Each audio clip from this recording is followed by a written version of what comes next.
بسم الله الرحمن الرحيم تبت يدا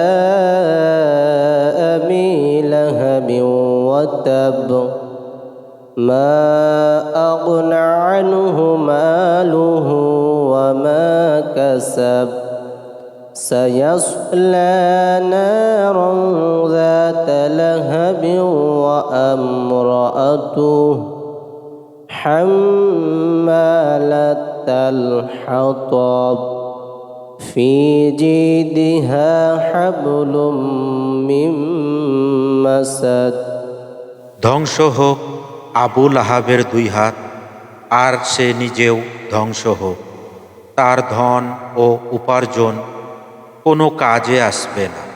শীঘ্রই সে অগ্নির লেলিহান শিখায় জ্বলবে।